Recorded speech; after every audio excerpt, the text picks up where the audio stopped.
আসসালামু আলাইকুম রহমতুল্লাহি ওয়া বারাকাতুহু। প্রিয় শিক্ষার্থীরা, আশা করতেছি প্রত্যেকে সুস্থ, স্বাভাবিক এবং সুন্দর আছেন। আলহামদুলিল্লাহ, আমিও ভালো আছি।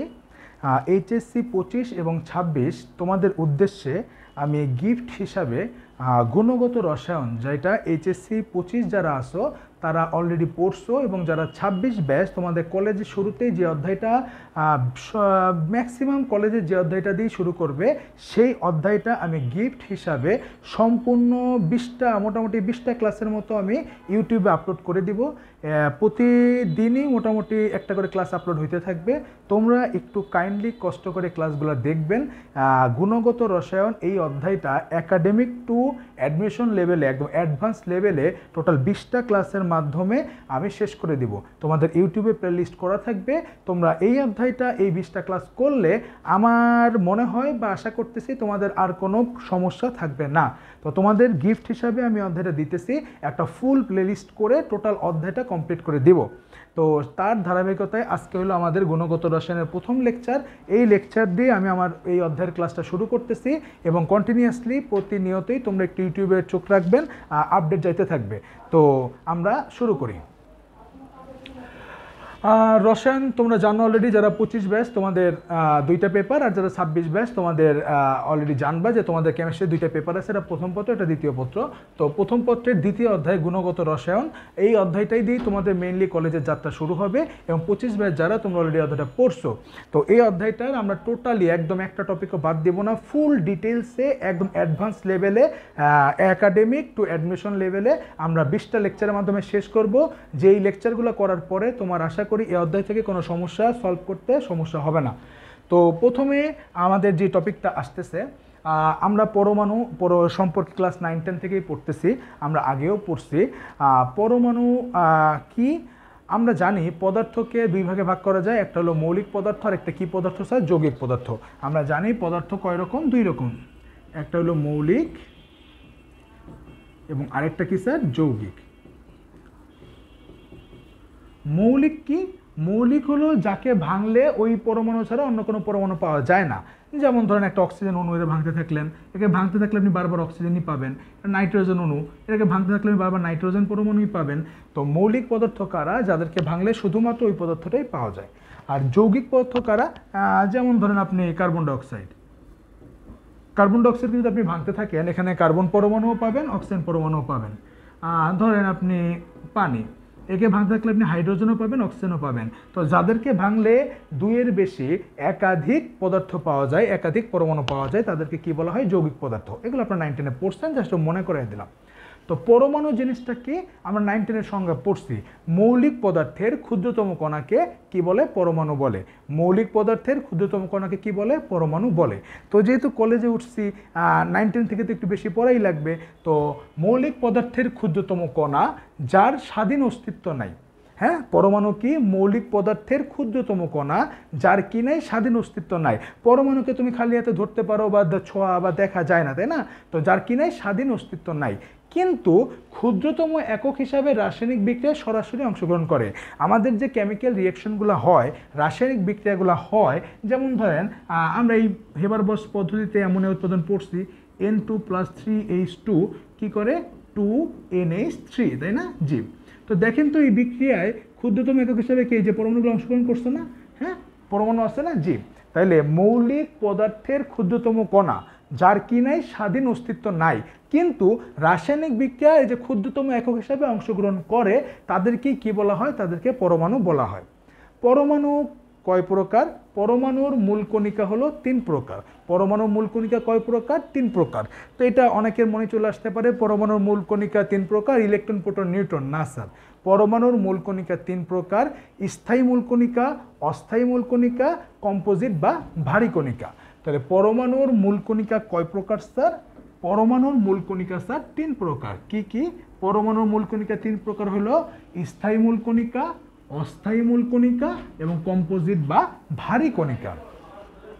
তাহলে আমাদের এই অধ্যায়ের ফার্স্ট যে টপিক দিয়ে আমরা শুরু করতেছি সেটা হলো পরমাণু।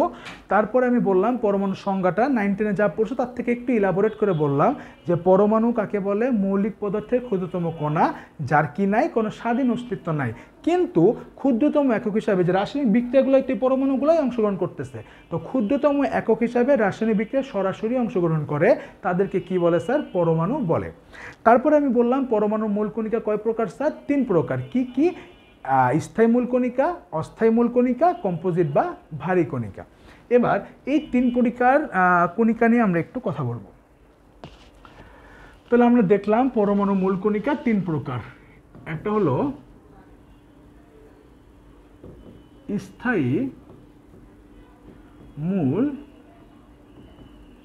কণিকা, নাম শুনে আমরা বুঝতেছি স্থায়ী মানে কি।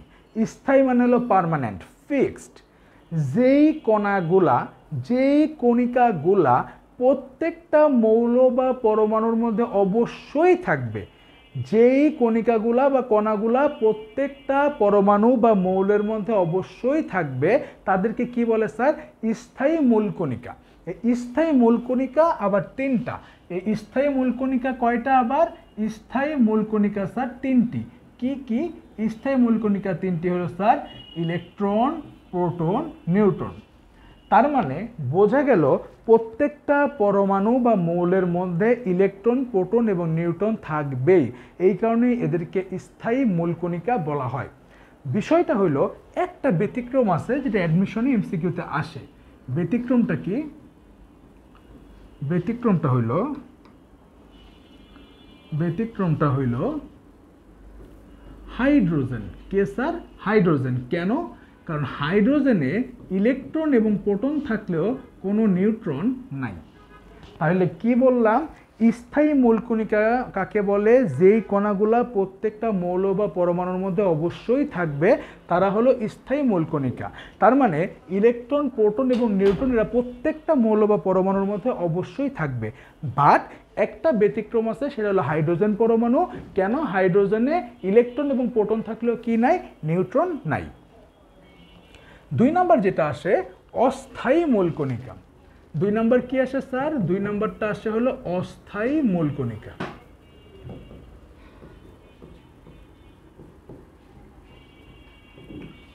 অস্থায়ী মূল কণিকা নাম শুনে বুঝতেছি অস্থায়ী, পার্মানেন্ট না।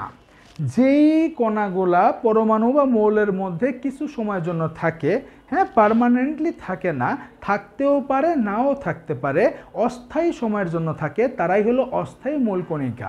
এরা প্রায় 200টার মতো আছে।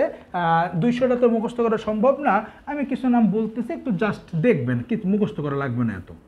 Muon, pion, meson, boson, positron, graviton,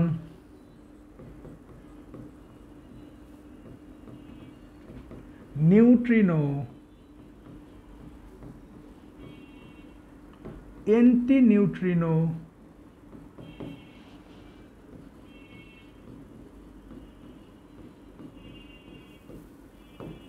ইত্যাদি। ঠিক আছে? তাইলে আমার অস্থায়ী মূল কণিকা কাকে বলে, যেই কণাগুলা অস্থায়ীভাবে মৌল বা পরমাণুতে থাকতে পারে, এরা ফিক্সড না, থাকতেও পারে নাও থাকতে পারে, তারা অস্থায়ী মূল কণিকা।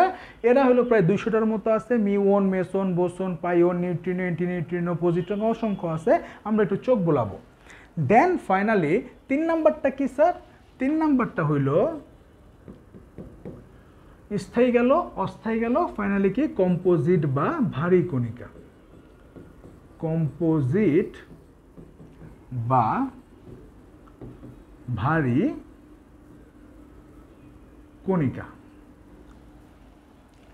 এই স্থায়ী এবং অস্থায়ী মূল কণিকা ছাড়াও স্থায়ী এবং অস্থায়ী মূলকণিকা ছাড়াও কিছু কণা আছে যারা অত্যন্ত তেজস্ক্রিয় এবং ভারী, তাদেরকে কম্পোজিট বা ভারী কণিকা বলে। তাহলে পরমাণুর মূলকণিকা 3 প্রকার। স্থায়ী মূলকণিকা, স্থায়ী মানেই বুঝতেছি যেই কণাগুলা প্রত্যেকটা মৌল বা পরমাণুর মধ্যে অবশ্যই থাকবে, তাদেরকে স্থায়ী মূলকণিকা বলে। এরা 3টা, ইলেকট্রন, প্রোটন এবং নিউট্রন, ব্যতিক্রমকে হাইড্রোজেন। 2 নম্বর বললাম অস্থায়ী মূলকণিকা। অস্থায়ী মূলকণিকা কাকে বলে? যেই কণাগুলো অস্থায়ীভাবে মৌল বা পরমাণুর মধ্যে থাকতে পারে, বাট এরা ফিক্সড না, তাদেরকে অস্থায়ী মূলকণিকা বলে। এবং ফাইনালি কম্পোজিট বা ভারী কণিকা কাকে বলে? এই স্থায়ী মূলকণিকা এবং অস্থায়ী মূলকণিকা বাদে কিছু কণা আছে যারা অত্যন্ত তেজস্ক্রিয় এবং ভারী, তাদেরকে কম্পোজিট বা ভারী কণিকা বলে। এরা হইল স্যার 2টা। এরা কয়টা স্যার? এরা হইল স্যার 2টা। কি কি? আলফা কণা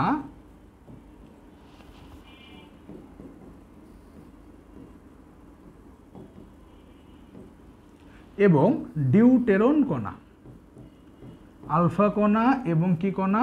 এবং ডিউটেরন কণা।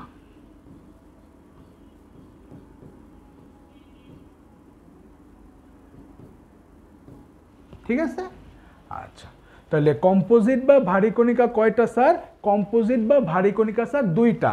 একটা হলো আলফা কণা আর একটা হলো ডিউটেরন কণা। এটা আমি ব্যাখ্যা করতেছি, যে সংকেত লিখছি, যে সংকেতটা এখন ব্যাখ্যা করতেছি। এবার আলফা কণা, আলফা রশ্মি, বিটা রশ্মি, গামা রশ্মি আমরা অনেক শুনছি। আলফা কণার নাম আমরা অনেক জায়গায় শুনছি। তো আলফা কণা কাকে বলে আমরা একটু দেখি। হ্যাঁ, আলফা কণা কাকে বলে আমরা একটু দেখব।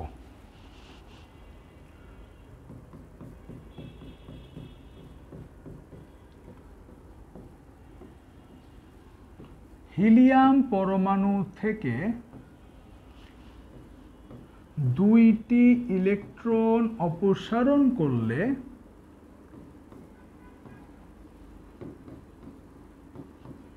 যে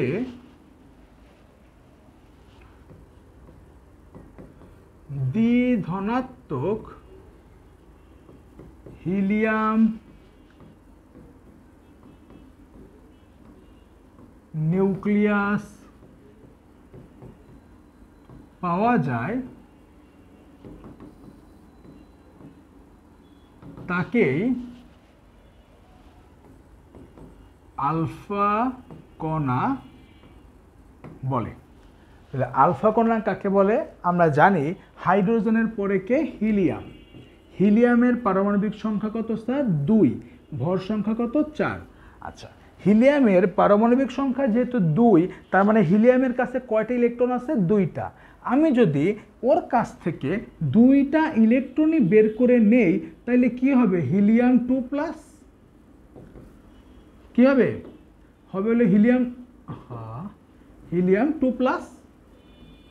আর এই যে এখন ওর 2টা ইলেকট্রন ছিল, 2টাই বের করে নিচ্ছি, তার মানে কোনো ইলেকট্রন আছে না, শুধুমাত্র কি আছে? প্রোটন আর নিউট্রন, নিউক্লিয়াসটা আছে। তো হিলিয়াম পরমাণু থেকে 2টা ইলেকট্রন অপসারণ করলে যে দ্বিধনাত্মক 2টা ইলেকট্রন ত্যাগ করছে, তাহলে পজিটিভ চার্জ কত হবে? 2টা। যে দ্বিধনাত্মক হিলিয়াম নিউক্লিয়াস সৃষ্টি হয় বা তৈরি হয়, তাকেই কি বলে? তাকেই বলা হয় স্যার আলফা কণা। আশা করি বুঝতে পারছেন। তাহলে আলফা কণা কাকে বলে? আশা করি বুঝতে পারছেন। আর এটাই হলো আলফা কণার কি প্রতীক। হ্যাঁ, ওই যে একটু আগে আলফা কণার পাশে এটাই লিখছিলাম। এবার আসেন ডিউটেরন কণা কাকে বলে। ডিউটেরন কণা কি? আমরা হাইড্রোজেনের 3টা আইসোটোপ 9-10-এ পড়ছিলাম। পোর্টিয়াম, ডিউটেরিয়াম, টিট্রিয়াম। পড়ছি না? পড়ছি। তো এই যে ডিউটেরিয়াম, হাইড্রোজেন পরমাণুর আইসোটোপ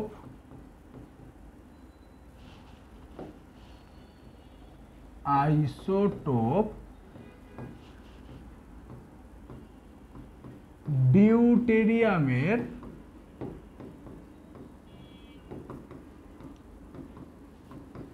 নিউক্লিয়াস তাই হইল ডিউটেরন কণা। একটু খেয়াল করেন, এটা প্রোটিয়াম, ডিউটেরিয়াম, টিট্রিয়াম। 19-এ পড়ছি না? পড়ছি। প্রোটিয়াম কি? প্রোটিয়াম, ডিউটেরিয়াম আর কি? ট্রিটিয়াম। 19-এ পড়ছি না? পড়ছি। তো এই যে ডিউটেরিয়াম, হাইড্রোজেনের যে আইসোটোপ ডিউটেরিয়াম, এখানে এই যে হাইড্রোজেন ভদ্রলোক আছে, হাইড্রোজেন যে ভদ্রলোক আছে, এই যে ডিউটেরিয়াম যে আইসোটোপটা আছে, তার যদি একটা ইলেকট্রন ছেড়ে দেয় তখন কি হবে? H+, কারণ হাইড্রোজেনের কাছে কয়টা ইলেকট্রন থাকে? একটা। সেই একটা ইলেকট্রন যদি সে ছেড়ে দেয় তাহলে এখানে H+ হবে। জি, তাহলে এই যে হাইড্রোজেনের যে আইসোটোপ ডিউটেরিয়াম, এই ডিউটেরিয়ামের ইলেকট্রন যদি ছেড়ে দেয়, শুধুমাত্র যে নিউক্লিয়াসটা, এই ডিউটেরিয়ামের যে নিউক্লিয়াসটা, এটাকেই বলা হয় স্যার ডিউটেরন কণা। এটাকেই কি বলা হয় স্যার? এটাকেই বলা হয় ডিউটেরন কণা। ডিউটেরন কণা। আশা করি বুঝতে পারছেন যে যে আমরা ভারী হাইড্রোজেন বলি না, এই ডিউটেরিয়ামটাকেই বলা হয় ভারী হাইড্রোজেন। হ্যাঁ, এই ডিউটেরিয়ামটাকেই বলা হয় ভারী হাইড্রোজেন। আমরা ভারী পানি পড়ি না, হ্যাঁ, আমরা ভারী পানি পড়ি না, D2O ভারী পানি। এই যে ভারী পানি, এই যে এই ডি মানে কি? ডিউটেরিয়াম। এই D2O-কেই বলা হয় ভারী পানি। হ্যাঁ, ডিউটেরিয়ামের অক্সাইডটাই হলো কি? ভারী পানি।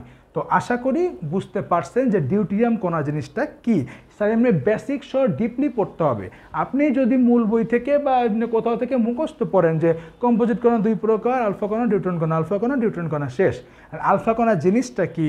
আলফা কণা আসলে সংকেতটা কেমনে আসলো, ঘটনাটা কি ঘটছে, ডিউটেরিয়াম কণাটা আসলে ডিউটেরন কণা জিনিসটা কি, কোথা থেকে আসছে, এমনি না পড়লে স্যার আসলে অ্যাডমিশনে কিন্তু ভালো কিছু করতে পারবেন না, ইভেন কেমিস্ট্রি পড়তে ভালোও লাগবে না। আমি অনেকের কাছে শুনছি স্যার কেমিস্ট্রি অনেক কঠিন, কেমিস্ট্রি স্যার বোঝা যায় না, মনে থাকে না, এত ঝামেলা। বাট আমি ইনশিওর করতেছি, যদি অ্যাকচুয়ালি বুঝে পড়তে পারো এবং কেমিস্ট্রির কিছু বেসিক চ্যাপ্টার আছে ওইগুলো যদি ডিপলি একদম ইন ডেপথ পড়তে পারো, তখন তুমি এর কেমিস্ট্রি সিকোয়েন্সটা খুঁজে পাবা। ওই জিনিসটা করা লাগবে স্যার। একটা কথা হলো, পড়ালেখা যেহেতু করতে আসছেন, হ্যাঁ, পড়ালেখা করতে যখন আসছেন, পড়ালেখা করার মতোই করতে হবে। আপনি করলেন, আপনি পড়ালেখা করা ছাড়াও যাদের সার্টিফিকেট নাই, পড়ালেখা করে না, এই পড়ালেখা না করে জীবনে অনেক সফল হওয়া যায়, অনেক ভালো কিছু করা যায়, ঠিক আছে। বাট আপনি যেহেতু পড়ালেখার লাইনে আসছেন, যেই লাইনে আসছেন এই লাইনের বেস্ট হইতে হবে। পড়ালেখার লাইনে আসছেন মানে পড়ালেখা করতে হবে, কোনো ভুং ভাং করা যাবে না স্যার। হ্যাঁ, কলেজ লাইফটা খুবই সংক্ষিপ্ত, আপনারা জানেন অলরেডি 25 ব্যাচ, আর 26 ব্যাচও কয়েকদিন পর জেনে যাবেন। তো এই সংক্ষিপ্ত একটা সময়ে এই বিশাল এক সমুদ্র পরিমাণ পড়ালেখা যদি এখন থেকে সিরিয়াস না হন, যদি আপনি ইন ডেপথ বুঝে কনসেপ্ট ক্লিয়ার করে না পড়েন, আপনি ধরা খাবেন স্যার, ঠিক আছে। এই জিনিসটা খেয়াল রাখতে হবে। তো আশা করব আপনারা এই আলফা কণা এবং ডিউটেরন কণা এই কনসেপ্টটা বুঝছেন, এই কনসেপ্টটা আপনাদের ক্লিয়ার হয়েছে। তারপর আমি একটু যাই, এবার আমি একটু ইলেকট্রন, প্রোটন, নিউট্রন নিয়ে কথা বলবো। হ্যাঁ, এবার একটু আমি কি করব, এবার আমরা একটু পরমাণুর যে আমরা মূলকণিকা, স্থায়ী মূলকণিকা পড়ছি না, স্থায়ী মূলকণিকা 3টা, ইলেকট্রন, প্রোটন, নিউট্রন, তাকে নিয়ে একটু কথা বলবো, ঠিক আছে। আচ্ছা, প্রথমে আমি একটু ইলেকট্রন ভদ্রলোক নিয়ে কথা বলি।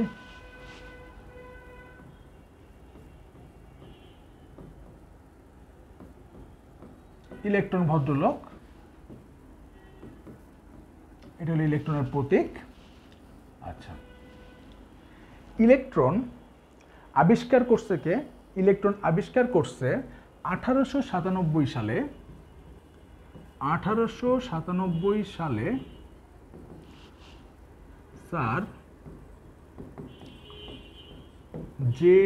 J Thomson. ইলেকট্রন আবিষ্কার করছে কে? ইলেকট্রন আবিষ্কার করছে 1897 সালে স্যার জে থমসন। এর নামকরণ করছে কে? এর নামকরণ করছে বিজ্ঞানী জে স্টোনি। হ্যাঁ, বিজ্ঞানী জে থমসন সে 1897 সালে ক্যাথোড রশ্মি পরীক্ষা, কি পরীক্ষা স্যার? ক্যাথোড রশ্মি পরীক্ষা। ক্যাথোড রশ্মি পরীক্ষা, এই পরীক্ষার মাধ্যমে কি করছে? ইলেকট্রনটা আবিষ্কার করছে। মজার বিষয়, তোমরা যেটা মুখস্থ করো, ইলেকট্রন আবিষ্কার পুরো পরীক্ষা সহ, ওই যে নেক্সট লেকচারে পাবা, একদম ইলেকট্রন আবিষ্কার পরীক্ষা সহ কেমনে আবিষ্কার হইল ইলেকট্রনের তোমরা চার্জের মান মুখস্থ করো -1.60 10⁻19 কুলম, ইলেকট্রনের ভর তোমরা মুখস্থ করো 9.11 × 10⁻28 গ্রাম। এই ভর দুইটা পদ্ধতিতে, তোমাদের বইতে একটা আছে, দুইটা পদ্ধতিতে ইলেকট্রনের চার্জ এবং ভর প্রমাণ করে দেখাবো। এই প্রত্যেকটা লেকচারে কনসিকুয়েন্সটি পেয়ে যাবা, ঠিক আছে? তো আমরা আজকে পড়বো হলো এর ইয়েগুলা, যেই তো আমাদের লাগবে, যেই ইম্পর্টেন্ট টপিকগুলো লাগবে সেটা পড়বো নেক্সট ক্লাসে। আমরা এই প্রত্যেকটার আবার ইলেকট্রন নিয়েই একটা ক্লাস বা ইলেকট্রন আর প্রোটন নিয়ে একটা ক্লাস পাবো, যেখানে ইলেকট্রন আবিষ্কার কেমন হয়েছে, এই মানগুলো যে আমরা এখন পড়বো, এই মানগুলো কেমনে আসছে, কোন পরীক্ষার মাধ্যমে আসছে, প্রমাণ সহ আমরা পড়বো, ঠিক আছে? আচ্ছা, তাহলে ইলেকট্রন আবিষ্কার করছে 1897 সালে স্যার জে থমসন, ক্যাথোড রশ্মি পরীক্ষা, এই পরীক্ষাটা আমরা পড়বো। আর উনি কি করছে, উনি দেখছে যে কিছু একটা আছে, কিছু একটা প্রভাব আছে, এই প্রভাবটার কারণে এই ঘটনা ঘটতেছে, কিন্তু সে নাম দিতে পারে না, এটাকে যে ইলেকট্রন বলে সে নামটা সে দিতে পারে নাই। এর নামটা দিছে কে? এর নামটা দিছে বিজ্ঞানী জে স্টোনি, ঠিক আছে? আচ্ছা, ইলেকট্রনের চার্জ কি আমার থেকে তোমরা ভালো জানো। ইলেকট্রন হলো নেগেটিভ চার্জ। ইলেকট্রন কি চার্জ? ইলেকট্রন হলো স্যার ঋণাত্মক চার্জ। কি চার্জ? ঋণাত্মক চার্জ। ইলেকট্রন থাকে কোথায় আমরা জানি, একটা পরমাণুর একটা পরমাণুর কেন্দ্রে থাকে প্রোটন এবং কে নিউট্রন, এবং কক্ষপথগুলো কে থাকে? কক্ষপথগুলো থাকে ইলেকট্রন। আমরা এটা জানি না? জানি। তাহলে ইলেকট্রনগুলো কোথায় থাকে? ইলেকট্রনগুলো থাকে হলো স্যার পরমাণুর কক্ষপথে। হ্যাঁ, আচ্ছা, এবার আসেন ইলেকট্রনের চার্জের মান কত? ইলেকট্রনের কি কত স্যার? চার্জের মান। ইলেকট্রনের চার্জের মান কত? -1.60 × 10⁻19 কুলম। এটা ইলেকট্রনের কি? চার্জের মান। তোমরা 19 থেকে পড়তেছো। 1.60 × 10⁻20 EMU। 19 যতটুকু পড়ছো ততটুকু পড়লে কি কলেজ লাইফ পার হবে? অবশ্যই হবে না। কলেজে আমাদের আরেকটু ইলাবোরেটভাবে জানতে হবে, ঠিক আছে? তোমরা 9-10 শুধুমাত্র ইলেকট্রনের চার্জ পড়ছো -1.60 × 10⁻19 কুলম, বাট আমাদের কলেজে আরও দুইটা মান কিন্তু আছে, যে -1.60 × 10⁻20 EMU অথবা -4.80 × 10⁻10 কি ESU। আমাদের ইলেকট্রনের অ্যাটলিস্ট এই প্রথমটা এবং এই তৃতীয়টা, এই দুইটা মান অবশ্যই মুখস্থ রাখা লাগবে। এবং মুখস্থ, তোমরা তো এই মানটা মুখস্থ করবা, এই যে এই মানটাই কেমনে আসছে সেটা তোমাদের নেক্সট লেকচারে কিন্তু প্রমাণ পেয়ে যাবা। তোমাদের এই মানটা কেমনে আসলো, এই দুইটা পরীক্ষা, একটা হলো মিলিকানের তৈলবিন্দু পরীক্ষা, একটা হলো মাইকেল ফ্যারাডের সূত্র। তো মাইকেল ফ্যারাডের এবং মিলিকানের দুইটা পরীক্ষার মাধ্যমে দেখাবো ইলেকট্রনের চার্জের মান এটা কেমনে আসলো, এবং ইলেকট্রনের ভর নিয়ে এখন যে বলবো এই ভরটা প্রমাণ করে দেখাবো। তো তোমাদের কাজ হবে শুধুমাত্র আমি যেই এই অধ্যায়ের উপর যে একটা তোমাদের গিফট হিসাবে, হ্যাঁ, এটা কিন্তু যাইতেই ক্লাস দেবো না, ঠিক আছে? এক পরমাণু বা পরমাণু মূলকণিকা অনেক কলেজের ধরেই না, 9-10 পড়ে আসছো শেষ, বা অত ডিপলি অনেকে যায় না। এত কথা কেন বলতেছি? তোমাদের যেন কনসেপ্টে ঘাটতি না থাকে। কনসেপ্ট ক্লিয়ার করে না পড়লে ধরা খাওয়াই স্যার, হ্যাঁ, কনসেপ্ট ক্লিয়ার করে না পড়লে ধরা খাইতেই হবে, এর কোনো মিস নাই। এই কারণে এই ক্লাসগুলো একটু গিফট হিসাবে দিতেছি, সুন্দর মতো একটু পড়বেন, হ্যাঁ, প্রত্যেকটা ক্লাস মনোযোগ দিয়ে করবেন, নোট করবেন, এবং আশা করি এই ক্লাসগুলো করার পরে এই অধ্যায় নিয়ে আপনার সমস্যা থাকবে না। তো ইলেকট্রনের চার্জের মান দেখলাম, এবার আসেন ইলেকট্রনের ভর। ইলেকট্রনের কি স্যার? ইলেকট্রনের ভর। ইলেকট্রনের ভর আমরা জানি 9.11 × 10⁻28 কি গ্রাম। 9.11 × 10⁻28 কি গ্রাম। আর যে কেজিতে নেই, 9.11 × 10⁻31 কেজি। আমি বাজারে যা বলতে পারি আমার 1 কেজি আলু দেন, বাজারে যাই বলতে পারি আমার 1000 গ্রাম আলু দেন, অথবা বলতে পারি আমার 4 পোয়া আলু দেন। 1 কেজি, 1000 গ্রাম, 4 পোয়া, ওদের কাছে কিন্তু সেম পরিমাণ আলুই তোমারে দিবে, জাস্ট এককের সাথে সাথে মানগুলা পাল্টে গেছে। 1 কেজি বললে যে কটা আলু দিবে, 1000 গ্রামে ওই কটাই আলু দিবে, তোমার 4 পোয়া তো ওই কটাই আলু দিবে, ঠিক আছে? সেমভাবে তোমরা এতদিন পড়ছো কুলম্ব হলো চার্জের একক। তো কুলম্ব যেমন চার্জের একক, ইএমইউ এবং ইএসইউ চার্জের দুইটা একক, ঠিক আছে?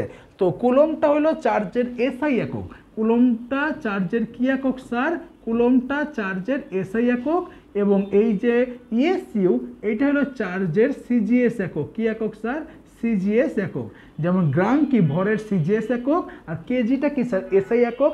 সেমভাবে চার্জের এসআই একক হলো কুলম্ব, সিজিএস একক, ইএসইউ। হ্যাঁ, ভর্তি পরীক্ষায় হয় কি, তোমরা যেমন বলের একক নিউটন সবাই জানো, বলের একক নিউটন সবাই জানো, কিন্তু দেখা গেল খুবই ইজি একটা ম্যাথ দিল, বাট একক দিছে ডাইন। অনেকে দেখবো আকাশ থেকে পড়ছে, ডাইন আবার কি? ডাইন আবার কি? ডাইন কিসের একক? বলের এসআই একক নিউটন, সিজিএস একক ডাইন। তো তোমার কিন্তু এই যে ছোট ছোট জায়গাগুলা, এই ছোট ছোট কনসেপ্টগুলো স্যার ক্লিয়ার থাকা লাগবে, নাইলে কিন্তু আলটিমেটলি দেখা যাবে আপনি অঙ্কটা করতে পারতেন ঠিকই, বাট ওই জায়গাটার জন্য আপনি কিন্তু এটা করতে পারলেন না অ্যান্সার, তখন কিন্তু আসলে অ্যাকচুয়ালি আপনি কিন্তু ওই সময় কিন্তু আর কিছু করার থাকে না। তো এই কারণে পড়তে হলে ডিটেলসে পড়তে হবে, ঠিক আছে? আচ্ছা, ইএমইউ আর ইএসসি পূর্ণরূপটা যদি আমরা একটু জানি, ইএমইউ এর পূর্ণরূপ হলো স্যার ইলেকট্রো ম্যাগনেটিক ইউনিট, আর ইএসইউ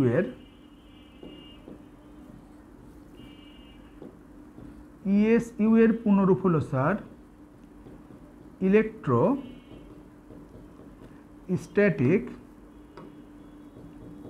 স্ট্যাটিক ইউনিট, ঠিক আছে? আচ্ছা, তো আমাদের ইলেকট্রন সম্পর্কে এই যতগুলা ইনফরমেশন দিলাম, এই ইনফরমেশনগুলো মাস্ট মাথায় রাখাই লাগবে। হ্যাঁ, ইলেকট্রনের এই ইনফরমেশনগুলো মাস্ট মাথায় রাখাই লাগবে এমসিকিউর জন্য, আমাদের এমসিকিউর ম্যাথের জন্য, সিকিউর ম্যাথের জন্য, সূত্রে মান বসানোর জন্য, বিভিন্ন কাজে এইগুলো কিন্তু জানা লাগবেই স্যার, ঠিক আছে? ওকে, এবার যদি আমি একটু আর তোমাকে বলছি, আমি এই যে ইলেকট্রন কেমনে আবিষ্কার হইল এবং ইলেকট্রনের চার্জ এবং ভরের মানটা কেমনে বের হইল, সেটা আমি একদম তোমাদেরকে পরীক্ষা করে একদম কেমনে হয়েছে ডিটেলসে বোঝাবো, ঠিক আছে? এই যে প্রত্যেক ক্লাসগুলো করতে থাকো, ক্লাসে চলে আসবে। হ্যাঁ, তোমরা এটার লেকচার পেয়ে যাবা। এবার আসেন প্রোটন। এবার কি স্যার? এবার হলো প্রোটন।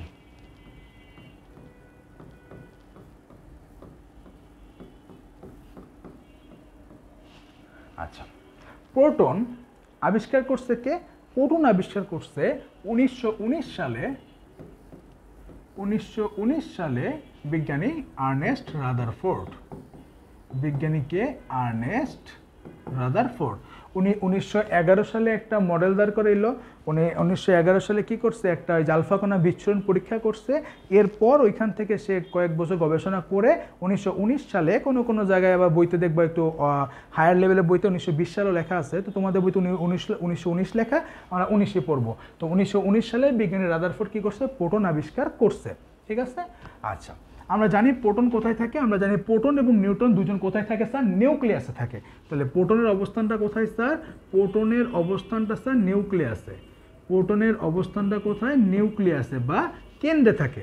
প্রোটনের চার্জ কি স্যার? প্রোটন হলো ধনাত্মক চার্জযুক্ত, ইলেকট্রন ছিল ঋণাত্মক চার্জ, আর প্রোটনটা কি চার্জ স্যার? ধনাত্মক চার্জ।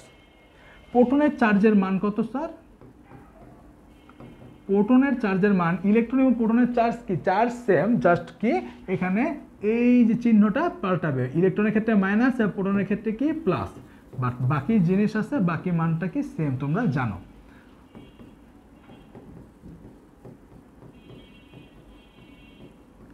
ইএমইউ সেম, জাস্ট এখানে আগে কি হয়ে গেছে? প্লাস হয়ে গেছে, আর ইলেকট্রনের ক্ষেত্রে কি মাইনাস থাকতো, ঠিক আছে? আচ্ছা, গেল চার্জ। এবার আসেন ভর। প্রোটনের ভর কত স্যার? প্রোটনের ভর হলো 1.673 ইন্টু 10⁻²4 গ্রাম। হ্যাঁ, প্রোটনের ভর কত?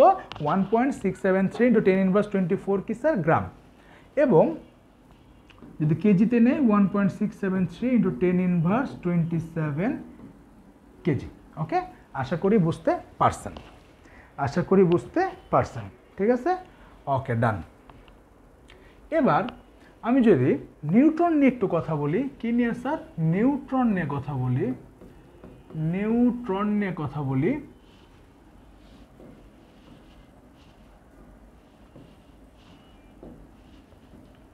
নিউট্রন।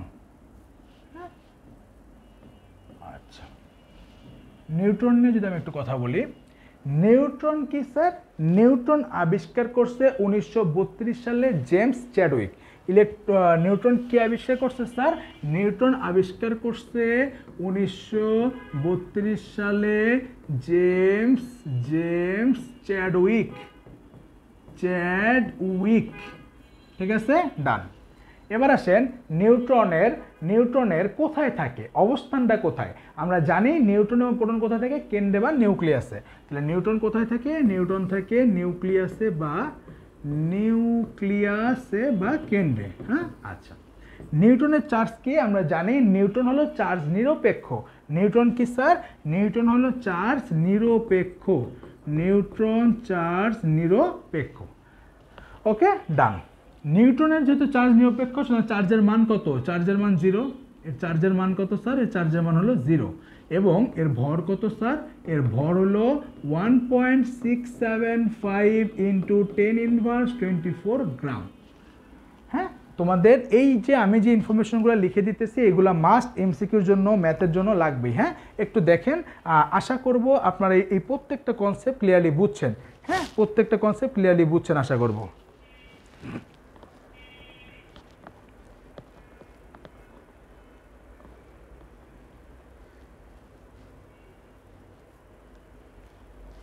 ওকে, ডান। এবার আসেন ইলেকট্রন, প্রোটন, নিউট্রন গেল, পরমাণু গেল। ওকে, ডান। ওকে, আরেকটা বিষয় মনে রাখবেন, এমসিকিউর জন্য খুবই ইম্পর্টেন্ট। এই গল্পগুলো তোমরা শুনছো যে বিজ্ঞানী ডেমোক্রিটাস প্রথমে একটা পরমাণু নিয়ে কথা বললো। উনি বললো পরমাণু হলো অ্যাটম মানে কি অবিভাজ্য, যাকে ভাঙা যায় না। পরবর্তীতে তার কথা ভুল প্রমাণ করলো, অ্যারিস্টটল নতুন থিওরি দিল। এরপর আবার জন ডাল্টন এসে তারপর কী করলো, তার যে মতবাদটা ছিল আগের ওটারই পুনঃপ্রতিষ্ঠা করলো। এগুলো কাহিনী তোমরা শুনছো। তো যেই ইনফরমেশন আমাদের লাগবে, জন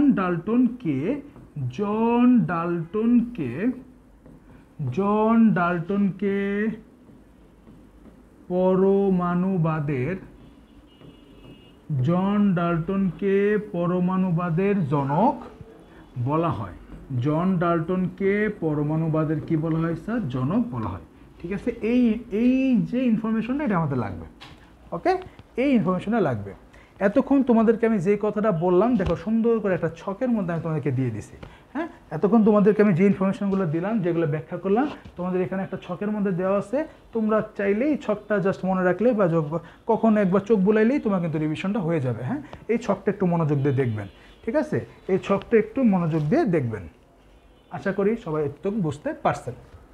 এবার যাই কোয়ার্ক কণা। হ্যাঁ, কোয়ার্ক কণা তোমাদের মেইন বইতে কোয়ার্ক কণা নিয়ে কিছু বলে নাই। আমি যতগুলো রাইটারের বই দেখছি সব তো এখন দেখার সময় হয় না। গুহ স্যার, হাজারি স্যার, স্বপন স্যার, কবির স্যার, মেইনলি যেগুলো মোস্ট পপুলার সবাই পড়ে, ওইখানে কোয়ার্ক কণার সঙ্গে তেমন একটা কিছু বলা হয় নাই। ইভেন তোমাদের সিলেবাসে খুব একটা নাই, বাট কিছুটা কনসেপ্ট তোমাদের জানা লাগবে অ্যাডমিশন টেস্টের জন্য। এই কোয়ার্ক কণাটার যতটুকু কনসেপ্ট দরকার, এটা অনেক ডিপ জিনিস। হ্যাঁ, পড়লে পড়ার শেষ নাই। হ্যাঁ, আমি চাইলে পরমাণু নিয়ে 10টা লিখতে দিতে পারবো। ঠিক আছে, বাট তোমাদের যতটুকু দরকার, তোমাদের লেভেলে যতটুকু জানলে তোমার কনসেপ্ট ক্লিয়ার হবে, আমি অতটুকু এখানে দিছি। এই যে কোয়ার্ক কণা হলো একটা কি? কোয়ার্ক কণা হলো এক প্রকার মৌলিক কণা। এরা হ্যাড্রনের গঠন উপাদান। এটা কিসের গঠন উপাদান? হ্যাড্রনের। হ্যাড্রনকে, প্রোটন আর নিউট্রনকে হ্যাড্রন বলা হয়। হ্যাঁ, হ্যাড্রন দিয়ে কী করতে হয়? প্রোটন আর নিউট্রনকে কী বলা হয়? হ্যাড্রন বলা হয়। এখানে ইনফরমেশন লেখা আছে, তোমরা একটু এটা দেখবা। আমি আমার মতো একটু এটাকে ব্যাখ্যা করি। ঠিক আছে, আমি আমার মতো একটু ব্যাখ্যা করি। মনে রাখবেন প্রোটন এবং নিউট্রন যে ভদ্রলোক আছে না, তোমরা পড়ো না, প্রোটন আর নিউট্রন কেন্দ্রে থাকে। এই প্রোটন এবং নিউট্রন ভদ্রলোক, হ্যাঁ, এই প্রোটন এবং নিউট্রন ভদ্রলোক কোয়ার্ক কণা নিয়ে গঠিত। কি নিয়ে? কোয়ার্ক কণা। মনে থাকবে, প্রোটন এবং নিউট্রন কি দিয়ে গঠিত? কোয়ার্ক কণা দিয়ে গঠিত। ওকে, ডান। কোয়ার্ক কণা কয় প্রকার? কোয়ার্ক কণা দুই প্রকার। কোয়ার্ক কণা স্যার দুই প্রকার। কয় প্রকার স্যার? দুই প্রকার। কোয়ার্ক কণা কয় প্রকার? দুই প্রকার। কি কি? একটা হলো স্থায়ী কোয়ার্ক, একটা হলো স্যার স্থায়ী কোয়ার্ক। এটা কি নামকরণ কে করছে? এইগুলা কথাবার্তা আগে লেখা আছে, আমি মেইন একদম থিমে চলে গেছে। কোয়ার্ক কণা দুই প্রকার, স্থায়ী কোয়ার্ক আর একটা হলো স্যার অস্থায়ী কোয়ার্ক। কি কোয়ার্ক স্যার? অস্থায়ী কোয়ার্ক। ওকে, আচ্ছা। স্থায়ী কোয়ার্ককে আবার কয় ভাগে ভাগ করছে? দুই ভাগে স্যার। স্থায়ী কোয়ার্ককে কয় ভাগে ভাগ করছে? দুই ভাগে। হ্যাঁ,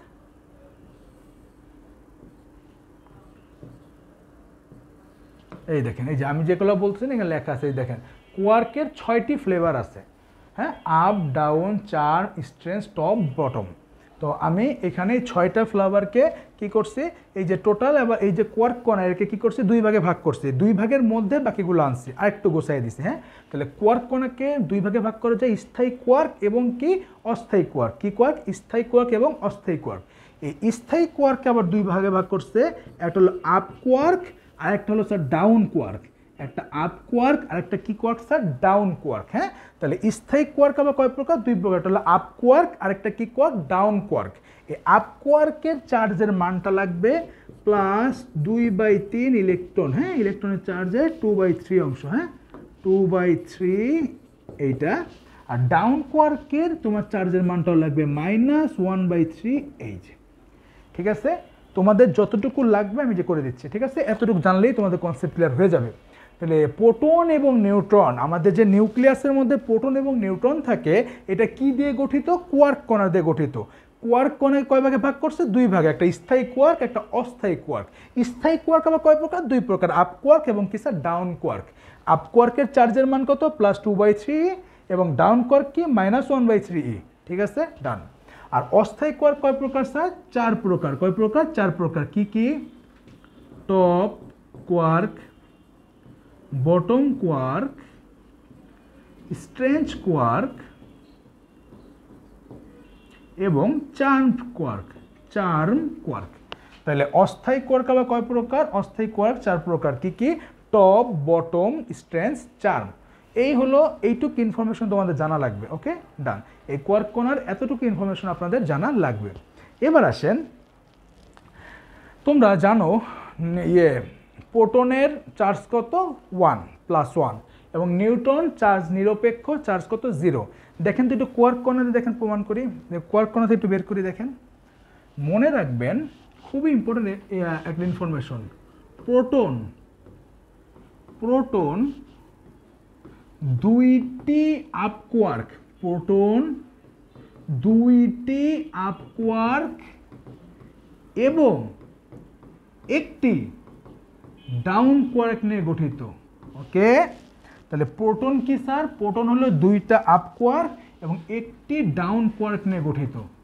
একটি ডাউন কোয়ার্ক নিয়ে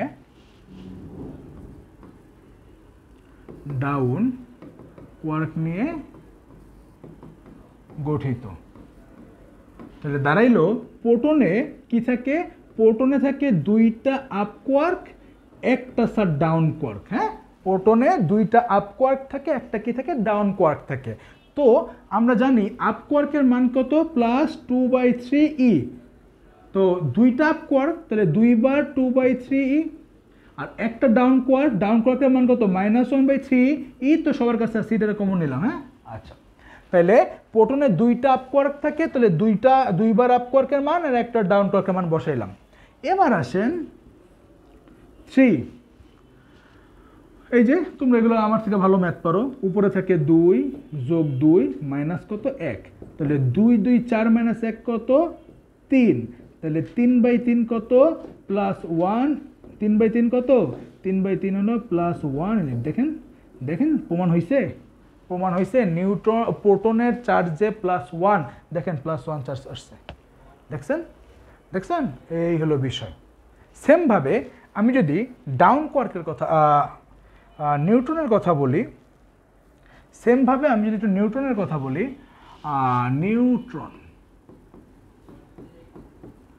নিউট্রন দুইটি ডাউন কোয়ার্ক, নিউট্রন দুইটি ডাউন কোয়ার্ক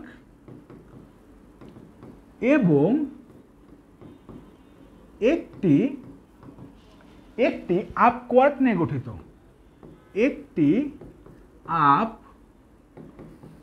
কোয়ার্ক নিয়ে গঠিত। তাহলে প্রোটন ছিল কি স্যার, প্রোটন ছিল দুইটা আপ কোয়ার্ক, একটা ডাউন কোয়ার্ক। আর নিউট্রন কি স্যার, নিউট্রন হলো স্যার দুইটা ডাউন কোয়ার্ক আর একটা আপ কোয়ার্ক নিয়ে গঠিত। তো দুইটা ডাউন কোয়ার্ক, তাহলে 2 বার -1/3 আর একটা আপ কোয়ার্ক, তার মানে +2/3। চার্জের মান আমি লিখে দিচ্ছি আগেই, নিচে 3, তাহলে -1 -1 +2, তাহলে -2 + 2 বাই কত, 3, তার মানে 0/3। তোমরা প্রত্যেকে আমার থেকে ভালো জানো সামথিং 0/সামথিং মানে কত, 0/সামথিং মানে কত, 0। তাইলে কত, 0। দেখেন তো নিউটনের চার্জের মান 0 প্রমাণ হয়েছে। দেখেন নিউটনের চার্জ কত স্যার, 0। আশা করি বুঝতে পারছেন, আশা করি স্যার আপনি বুঝতে পারছেন। তাহলে আমাদের মোটামুটি পরমাণু গেল, তারপরে পরমাণুর মূল কণিকা, 3টা স্থায়ী মূল কণিকা, অস্থায়ী মূল কণিকা এবং কম্পোজিট কণিকা ডিটেইলস, আলফা কণা কি, ডিউটেরিয়াম কণা কি ব্যাখ্যা করে বললাম। তারপর তোমাদেরকে কিছু ইনফরমেশন যেগুলো তোমাদের ম্যাথ করতে এবং তোমাদের বিভিন্ন জায়গায় এমসিকিউতে লাগবে সেই ইনফরমেশনগুলো একটু রেডি করে দিলাম। দেন আমরা কি করলাম, প্রোটন আর নিউট্রন কেমনে গঠিত হয়েছে কোয়ার্ক কণা দিয়ে সেটা একটু পড়লাম। এবার আমরা আরেকটা সহজ টপিক যেটা তোমরা আমার থেকে ভালো পারো, পারমাণবিক সংখ্যা নিয়ে একটু কথা বলি। আমরা জানি পারমাণবিক সংখ্যা কাকে বলে। পারমাণবিক সংখ্যা কাকে বলে? কোনো একটা মৌলের প্রোটন সংখ্যাকেই তার পারমাণবিক সংখ্যা বলে। তাহলে কোনো একটা মৌলের প্রোটন সংখ্যায় কি সংখ্যা? পারমাণবিক সংখ্যা। প্রোটন সংখ্যায় কি? পারমাণবিক। প্রোটন সংখ্যায় পারমাণবিক সংখ্যা। কোনো একটা মৌলের প্রোটন সংখ্যাই তার কি সংখ্যা? পারমাণবিক সংখ্যা। হ্যাঁ, পারমাণবিক সংখ্যাকে প্রকাশ করা হয় ক্যাপিটাল জেড দ্বারা। কি দ্বারা প্রকাশ করা হয় স্যার? ক্যাপিটাল জেড দ্বারা। তাহলে আমি লিখতে পারি জেড ইকুয়াল টু পি। আমি কি লিখতে পারি sir? Z equal to P. Proton সংখ্যাই তার পারমাণবিক সংখ্যা। ঠিক আছে, এবার আসেন ভর সংখ্যা। স্যার কি সংখ্যা? ভর সংখ্যা। আমরা ভর সংখ্যা কাকে বলে ছোটবেলা থেকে এটাও জানি। কোনো একটা মৌলের প্রোটন সংখ্যা এবং নিউট্রন সংখ্যার সমষ্টিকে তার ভর সংখ্যা বলে। কোনো একটা মৌলের প্রোটন সংখ্যা এবং নিউট্রন সংখ্যার সমষ্টি তার কি সংখ্যা? ভর সংখ্যা। আর ভর সংখ্যাকে প্রকাশ করা হয় স্যার ক্যাপিটাল এ দ্বারা। কি দ্বারা প্রকাশ করা হয়? ক্যাপিটাল এ দ্বারা। তাই আমি বলতে পারি A equal to P plus N.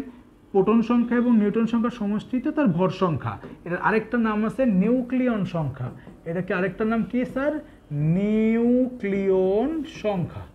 কি সংখ্যা স্যার? নিউক্লিয়ন সংখ্যা। হ্যাঁ, আবার এখান থেকে আমি যদি নিউট্রন সংখ্যা বের করতে চাই তাহলে পিটা এই পাশে যোগ আছে, এবার সেখানে বিয়োগ হয়ে যাবে এ মাইনাস পি। তার মানে এখানে আমি কিন্তু নিউট্রন সংখ্যা কি করতে পারি স্যার? নিউট্রন সংখ্যা বের করতে পারি। হ্যাঁ, কোনো একটা মৌলের ভর সংখ্যা থেকে প্রোটন সংখ্যা বিয়োগ করলেই নিউট্রন সংখ্যা পাওয়া যায়। তাহলে নিউট্রন সংখ্যা ইকুয়াল টু কি? ভর সংখ্যা মাইনাস কি? প্রোটন সংখ্যা। আশা করি এতটুকু কথা আপনারা সবাই বুঝতে পারছেন। এই যে কোনো একটা মৌলের ভর সংখ্যা হলো প্রোটন আর নিউট্রন সংখ্যার সমষ্টি, আর নিউট্রন সংখ্যা বের করতে গেলে ভর সংখ্যা থেকে প্রোটন সংখ্যা কি করবো স্যার? বিয়োগ করব। ওকে, ডান। এবার আসেন তারপরে যে টপিকটা আসে, আমরা একটা মৌলের কোথায় কি থাকে সেটা নিয়ে একটু কথা বলবো, কারণ আমরা ইলেকট্রন, প্রোটন এবং নিউট্রন নির্ণয় করা শিখবো। হ্যাঁ, ওকে, খেয়াল করেন। আমি ধরলাম এক্স একটা মৌল। এটা hydrogen, chlorine, fluorine, nitrogen, helium, neon, argon, যা মন চাই হইতে পারে। হ্যাঁ, আমি ধরলাম এক্স হলো একটা মৌল, এইখানে যে কোনো মৌল হইতে পারে। ওকে, ডান। একটা মৌলের ডান পাশে উপরে থাকে তার 4 সংখ্যা। একটা মৌলের ডান পাশে উপরে কি থাকে? তার 4 সংখ্যা, তাই না? একটা মৌলের ডান পাশে উপরে থাকে তার কি সংখ্যা স্যার? 4 সংখ্যা। আমরা যখন লিখি সোডিয়াম প্লাস বা ক্লোরাইড মাইনাস, হ্যাঁ, বা জিঙ্ক 2 প্লাস, হ্যাঁ, আমরা যে চার্জগুলো লিখি, চার্জগুলো সবসময় ডান পাশে উপরে লিখি না? ইয়েস। একটা পরমাণু বা মৌলের ডান পাশে নিচে থাকে তার পরমাণু সংখ্যা। কি সংখ্যা? তার পরমাণু সংখ্যা। যেমন ধরুন ওজোন গ্যাস। হ্যাঁ, ওজোন, অক্সিজেন কয়টা আছে? 3টা। নাইট্রোজেন অণু কয়টা আছে? 2টা। দেখেন এইখানে অক্সিজেনের 3টা পরমাণু আছে, বা এখানে 2টা নাইট্রোজেন আছে। কতগুলা পরমাণু আছে? পরমাণু সংখ্যা লেখা হয় ডান পাশে নিচে। এবার আসেন বাম পাশে নিচে থাকে স্যার পারমাণবিক সংখ্যা। বাম পাশে নিচে কি থাকে? পারমাণবিক সংখ্যা। ঠিক আছে, যেমন ধরেন সোডিয়াম পারমাণবিক সংখ্যা কত? 11। অক্সিজেনের পারমাণবিক সংখ্যা কত? 8। কোনো একটা মৌলের এই যে পারমাণবিক সংখ্যাটা লেখা হয় কোথায় স্যার? বাম পাশে নিচে। এবং বাম পাশে উপরে থাকে তার কি সংখ্যা স্যার? বাম পাশে উপরে থাকে তার ভর সংখ্যা। বাম পাশে উপরে কি থাকে স্যার? তার ভর সংখ্যা। যেমন সোডিয়ামের ভর সংখ্যা কত? 23, অক্সিজেন কত? 16। তাহলে ভর সংখ্যাটা কোথায় থাকে স্যার? বাম পাশে উপরে। এতটুকু কথা আশা করি আপনারা প্রত্যেকে বুঝতে পারছেন। এর সাথে আরও 2টা কথা একটু মাথায় রাখা লাগবে। মনে রাখবেন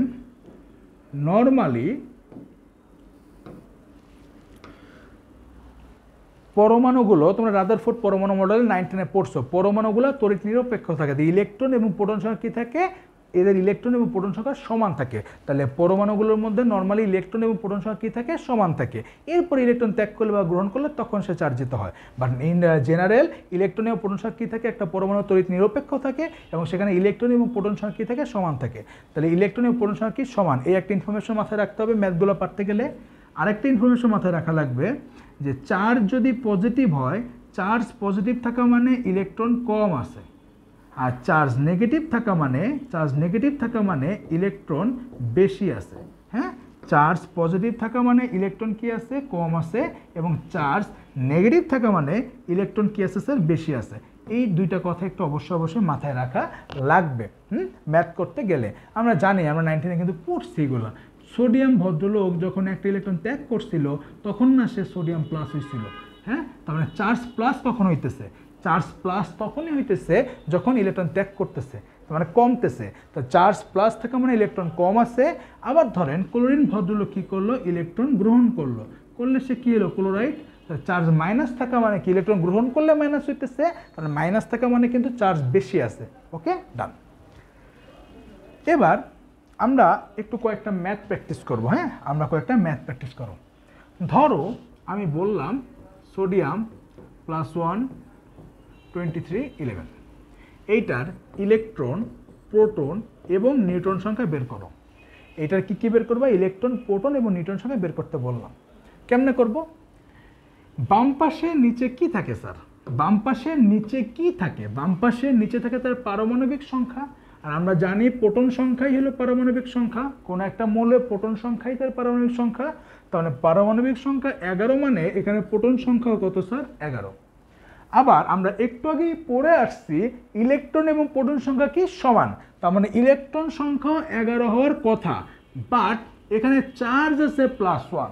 আমি একটু আগেই বলছি চার্জ যদি প্লাস থাকে তার মানে ইলেকট্রন কম আছে, তাহলে +1 মানে একটা ইলেকট্রন কম আছে, তাহলে এখানে কত হবে, 10। নিউট্রন সংখ্যা বের করে কেমনে, তার আগের স্লাইডেই পড়ে আসছে, ভর সংখ্যা থেকে প্রোটন সংখ্যা বিয়োগ করলেই নিউট্রন সংখ্যা পাওয়া যায়। তাইলে 23 থেকে 11 বিয়োগ করলে কত, 12, এটাই তার নিউট্রন সংখ্যা। তো এরকম মৌল দেয়া থাকলে আশা করি আপনারা কি করতে পারবেন, তার ইলেকট্রন, প্রোটন এবং নিউট্রন বের করতে পারবেন, কঠিন কিছু না। হ্যাঁ, আপনারা যদি আগের কনসেপ্টটা বুঝেন তাহলে এটা কোনো ঘটনাই না আপনার কাছে। ওকে, যেমন আবার ধরেন আমি দিলাম ম্যাগনেসিয়াম 2 + 24 12, এটার কি বললাম, আমি বললাম এর ইলেকট্রন, প্রোটন এবং নিউট্রন সংখ্যা বের করো। কাহিনী তো সেম, যেহেতু এর পারমাণবিক সংখ্যা 12 তার মানে এর প্রোটন সংখ্যাও 12। আমরা জানি ইলেকট্রন এবং প্রোটন সংখ্যা সমান হয়, একের কথা, বাট এখানে চার্জ কি আছে, প্লাস। এখানে মাইনাস থাকলে তাহলে চার্জ বেশি হইতো, এখানে যদি প্লাস আছে তাহলে প্লাস থেকে মানে ইলেকট্রন কম আছে, তার কটা ইলেকট্রন কম, 2টা, তাহলে 12 - 2 কত, 10। আর নিউটন সংখ্যা বের করে কেমনে, ভর সংখ্যা মাইনাস প্রোটন সংখ্যা, তাহলে 24 - 12 তার মানে কত, 12। আশা করি আমাদের এখন এরকম যে কোনো মৌল দিয়ে যদি ইলেকট্রন, প্রোটন, নিউট্রন বের করতে বলে আমরা পারবো। ওকে, এবার আমরা মৌল তো শিখলাম, যদি যৌগমূলক থাকে, মৌল তো শিখলাম, যদি যৌগমূলক থাকে তখন কি করব,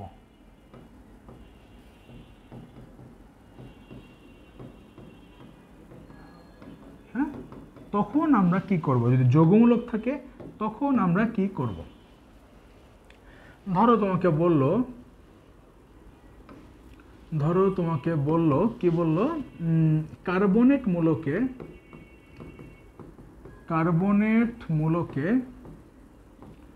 মোট কতটি ইলেকট্রন আছে। তোমাকে কি বলছে স্যার, তোমাকে বলছে কার্বনেট মূলকে মোট কতটি ইলেকট্রন আছে। হ্যাঁ, আচ্ছা, তো যেহেতু কার্বনেট মূলকে মোট ইলেকট্রন সংখ্যা বের করতে হবে, এখন কিন্তু তার আগের মতো পরমাণু বা মৌল বলা নাই, পুরো একটা যৌগ বলছে। তো আগে কার্বনেট মূলকের সংকেতটা আমার জানা লাগবে। আগে আমার কি জানা লাগবে স্যার, আগে আমার কার্বনেট মূলকের সংকেতটা জানা লাগবে। তো কার্বনেট মূলকের সংকেত কি, CO3 2-। আর যারা এই সংকেতগুলো পারো না, কার্বনেট মূলক, সালফেট মূলক, নাইট্রেট মূলক, ফসফেট মূলক, এই যে মূলকগুলা 9 10 বইতে বক্সে সুন্দর মতো দেওয়া ছিল, যারা আপনারা এখনও কলেজে ওইটা শিখেন নাই, আপনাদের মনে করেন কী করবেন, তারা ভেঙে দিব। আপনারা আজকে 9 10 বইটা খুলে একটু ছকটা পড়বেন, হ্যাঁ, এগুলো লাগবে, বিভিন্ন সময় লাগবে। তো প্রথমে কার্বনেট মূলকের আমার সংকেত লাগবে, আমি লিখলাম কার্বনেট মূলকের সংকেতটা লিখলাম, তাহলে CO3 2-। এবার আমার মোট ইলেকট্রন সংখ্যা বের করার পালা। কার্বনেট মূলকে একটা কার্বন আছে, কার্বনের পারমাণবিক সংখ্যা কত? 6। কার্বনের পারমাণবিক সংখ্যা কত? 6। তাহলে কার্বনের কত ইলেকট্রন আছে? 6টা। অক্সিজেন আছে, অক্সিজেনের পারমাণবিক সংখ্যা কত? 8। দেখছেন এই পারমাণবিক সংখ্যা, এগুলো তো আরেক মাথা নষ্ট জিনিস।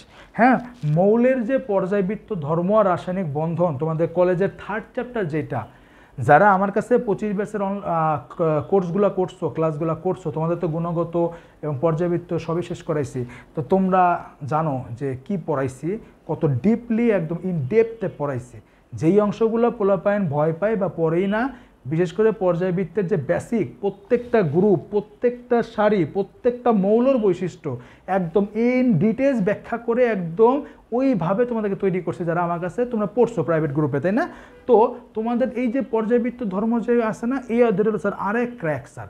এই অধ্যায় যদি না বুঝো, এই অধ্যায় যদি ফাঁকিবাজি করে বুং বাং এই 30টা মৌল পারি, বুং বাং পারি, এমনি পড়ো যে 17 মানে হ্যালোজেন জানি, তো এমনি করলে হবে না।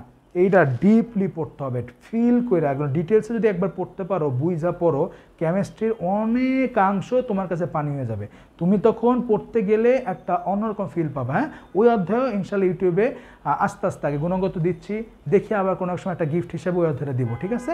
ওকে, তো কার্বনেট মূলকে, কার্বনের পারমাণবিক সংখ্যা 6, তার মানে 6টা ইলেকট্রন আছে, দিলাম। অক্সিজেনের পারমাণবিক সংখ্যা 8, তার মানে তার ইলেকট্রন কয়টা আছে? 8টা। অক্সিজেন কি একটা পরমাণু আছে না? 3টা। 3টা, তাহলে এর সাথে কত গুণ হবে? 3। আমরা জানি চার্জের মান মাইনাস থাকা মানে ইলেকট্রন বেশি আছে, একটুকে পরে আসছি। হ্যাঁ, একটুকে পরে আসছি। চার্জের মান প্লাস মানে ইলেকট্রন কম আছে, আর মাইনাস মানে ইলেকট্রন কি আছে? বেশি আছে। তাহলে চার্জ যেহেতু এখানে মাইনাস, তাহলে ইলেকট্রন কি আছে? বেশি আছে। কয়টা? 2টা। তাহলে 3 8 24 আর 6 30 আর 2 কত? 32। তো টোটাল এখানে কয়টা ইলেকট্রন আছে? 32টা। অ্যান্সার হবে 32। হ্যাঁ, এগুলো সব অ্যাডমিশনের প্রশ্ন। হ্যাঁ, এগুলো সব অ্যাডমিশনের প্রশ্ন। ওকে, ডান। তোমাদেরকে যদি আমি বলি সালফেট মূলকে মোট কতটি ইলেকট্রন আছে? যারা ক্লাসটা করবেন একটু কমেন্টে এইটার অ্যান্সারটা দিয়ে দিবেন। হ্যাঁ, সালফেট মূলকে মোট কতটি ইলেকট্রন আছে? যারা ক্লাসটা করবেন, যদি এইটা বুঝে থাকেন, এইটার অ্যান্সারটা একটু কমেন্টে দিবেন। না পারলেও চেষ্টা করবেন, ভুল হলে আমি কমেন্টে বলে দেবো, ঠিক আছে? আচ্ছা, এবার আমি যদি একটু বলি একাধিক অণুর ক্ষেত্রে, আমি যদি তোমাদেরকে বলি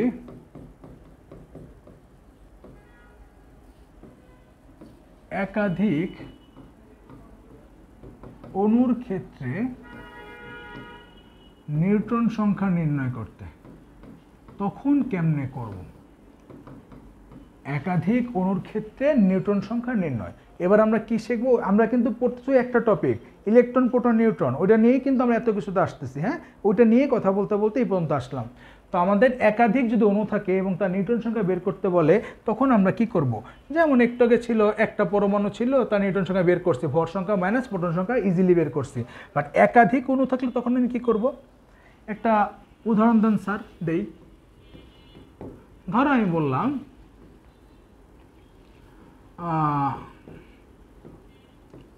এর 10টি অণুর নিউট্রন সংখ্যা কতটি? হ্যাঁ, আমি বললাম এই যে নাইট্রোজেনের 10টা অণুর নিউট্রন সংখ্যা কতটি, এটা বের করতে বললাম। তো কি করব? খেয়াল করেন, নিউট্রন সংখ্যা বের করে কিভাবে? আমরা জানি ভর সংখ্যা থেকে প্রোটন সংখ্যা বিয়োগ করলেই নিউট্রন সংখ্যা পাওয়া যায়। তাহলে ভর সংখ্যা থেকে প্রোটন সংখ্যা বিয়োগ করলে নিউট্রন সংখ্যা পাওয়া যায়। বাট এখানে কি নাইট্রোজেনের একটা পরমাণু আছে না 2টা আছে? 2টা। তাহলে এখানে কি হবে? 2 গুণ, এবং এরকম কয়টা অণুর বের করতে বলছে? 10টা, তাহলে তার সাথে আরও কত গুণ 10, তাহলে 14 - 7 7, 7 × 2 = 14, 14 × 10 কত 140, তাহলে এখানে নিউটন সংখ্যা কয়টা হবে 140টা। হ্যাঁ, আশা করি বুঝতে পারছেন। যদি এটাকে একটু সূত্রে রূপ দিতে চাই তাহলে কি হবে, নিউটন সংখ্যা ইকুয়াল টু ভর সংখ্যা এ দিয়ে প্রকাশ করে মাইনাস প্রোটন সংখ্যা মানে পারমাণবিক সংখ্যা জেড দিয়ে প্রকাশ করে ইনটু যতগুলা পরমাণু থাকবে পরমাণু সংখ্যা ইনটু আমাকে যতগুলা অণু বের করতে বলবে ওইটাও তো গুণ করতে হবে। একটার যদি এটা হলে একটার জন্য এতটুকু, তাহলে 10টার জন্য 10 গুণ হবে, তাহলে ইনটু অণু সংখ্যা। আমি কি করলাম, জাস্ট একটা সূত্রের মতো রূপ দিলাম। হ্যাঁ, এই একাধিক অণুর ক্ষেত্রে নিউটন সংখ্যা বের করে সূত্রের মতো রূপ দিলাম। তুমি যদি ডিরেক্ট করতে পারো কোনো সমস্যা নেই, সূত্র লেখাই লাগবে, বিষয়টা এমন না, তুমি এমন করলে হবে। ওকে, তাহলে এখানে কয়টা নিউটন আছে, টোটাল 140টা নিউটন আছে। একাধিক অণুর ক্ষেত্রে নিউটন সংখ্যা আশা করি বের করতে পারবা, এবং পারবা কিনা সেটা প্রমাণ পাবো কোথায়, কমেন্টে। কেমনে, এই যে এখন আমি তোমাকে আরেকটা করতে দেব, এটা করতে দেবো। হ্যাঁ, এই যাবো, এগুলো নিজে করবেন। ধরো আমি তোমাকে বললাম অক্সিজেনের 15টি অণুর নিউট্রন সংখ্যা কতটি, অক্সিজেনের 15টি অণুর নিউট্রন সংখ্যা কতটি, এটা তোমরা কি করবা, কমেন্টে আমাকে একটু জানাবা অ্যান্সার কত। না পারলেও চেষ্টা করবা, ভুল হইলে আমি শিখিয়ে দেব। দেন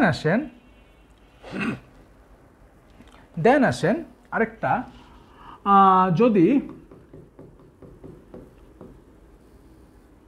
যোজন ইলেকট্রন সংখ্যা নির্ণয়, তোমরা এটা 9 10-এ পড়ছো, তোমরা পড়ছো না যোজ্যতা ইলেকট্রন পড়ছো না, ভ্যালেন্সি ইলেকট্রন। এই যোজ্যতা ইলেকট্রন এবং যোজন ইলেকট্রন সেম, একটু খেয়াল করেন, কোনো একটা পরমাণুর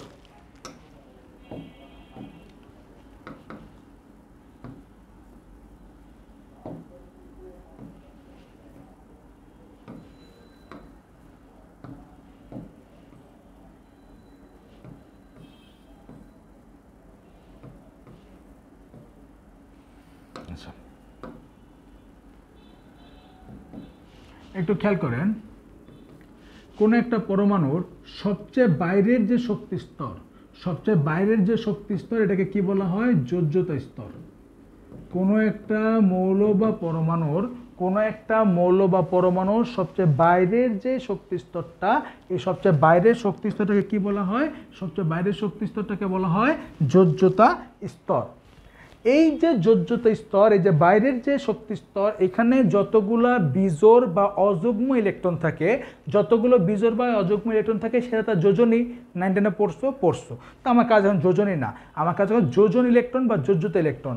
এই যে যোজ্যতা স্তর, সর্বশেষ যে শক্তি স্তর, এইখানে মোট ইলেকট্রন সংখ্যা, আমি জোর বিজোড় কিচ্ছু বুঝি না, আমি বুঝি যোজ্যতা স্তরে বাইরের সর্বশেষ শক্তি স্তরে মোট যতগুলো ইলেকট্রন আছে সেইটাই হলো তার যোজন ইলেকট্রন সংখ্যা। সেইটাই তার যোজন সংখ্যা। যেমন ধরেন ক্লোরিন, কি স্যার, ক্লোরিন কত 17, তাহলে ইলেকট্রন বিন্যাস করলে কত 2 8 7, প্রথম শেলে আছে 2টা, পরে 8টা, পরে কয়টা 7টা। তো আমার যদি বলতো ক্লোরিনের মোট ইলেকট্রন কয়টা, তাহলে 17টা। বাট যদি বলে ক্লোরিনের যোজ্যতা ইলেকট্রন কয়টা, এর একদম বাইরের শেলে যোজ্যতা স্তরে কয়টা ইলেকট্রন আছে, 7টা, তাহলে অ্যান্সার হবে 7। তাহলে ক্লোরিনের যোজ্যতা ইলেকট্রন কত, 7। আশা করি বুঝতে পারছেন। এবার ধরেন আমি আপনাকে একটা প্রশ্ন দিলাম, থায়োসালফেট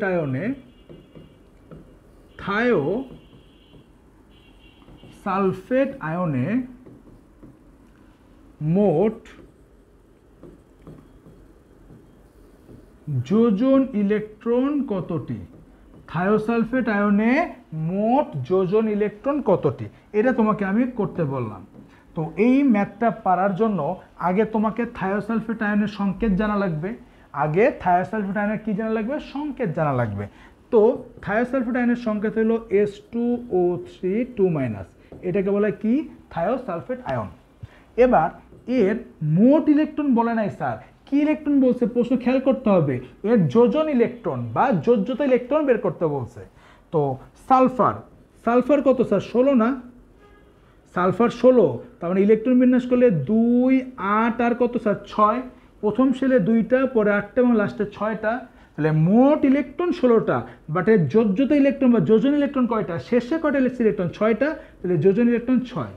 বাট সালফার কি একটা আছে না 2টা আছে, কতগুলো পরমাণু আছে, যতগুলো পরমাণু তত গুণ, ইয়েস।